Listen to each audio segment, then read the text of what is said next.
Alright, well, I better start with the joke of the day, which is, why did the Clydesdale give the pony a glass of water? Because he was a little hoarse.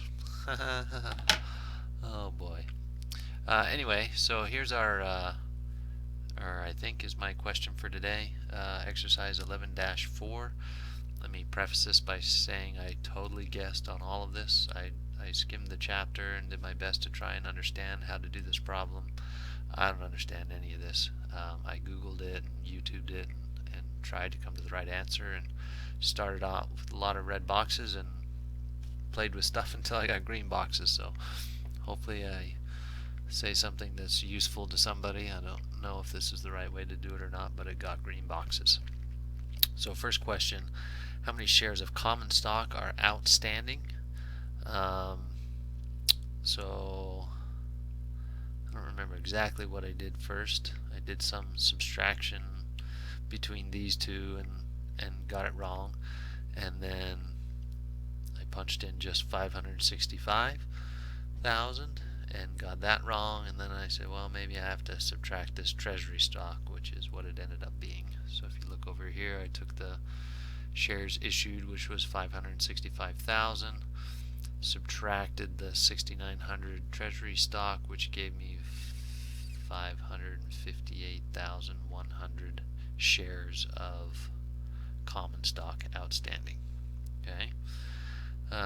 Next question, assuming there is a stated value, what is the stated value of the common stock? Yeah, I don't know if there's a formula somewhere how to do that, but this is how I did it. So I took the value of the common stock, which is right here, that 2,260,000, and then I took the shares issued, which was 565,000, divided the value by the number of shares issued, and it came to 4. Plugged that in and that worked. So I don't know if I just guessed and got it right, or that's actually how you do it, but got to the right answer. Number C, what is the par value of the preferred stock? Again, I tried a couple different ways. I don't remember what I did the first couple times, but didn't get it right. So I took the preferred stock value, which is up here, first line, 787,500, divided that by the shares outstanding, which it tells us here, 7,500, and that gave me 105, which I plugged in there, and it looked like it was right. If the annual dividend on preferred stock is 47,250, what is the dividend rate on preferred stock?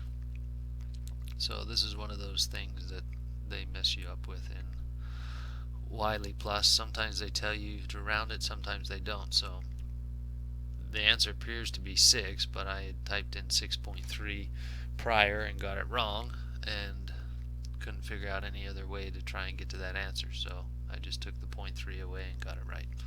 So I took the dividend amount, which is the 47,250, divided that by the shares outstanding, which was 7,500, and got a dividend rate of 6.3. Took the 0.3 off and made that 6. Next one says, if dividends of 73,800 were in arrears on preferred stock, what would be the balance reported on retained earnings? Got that one wrong a couple times, and I'm pretty sure, and I think I heard this one in the chapter, something about the dividends in arrears does not affect the total retained earnings there. So you'll see that the retained earnings here and the retained earnings there are the same. I don't know if that's the right way to explain it or not, but it did get to the right answer.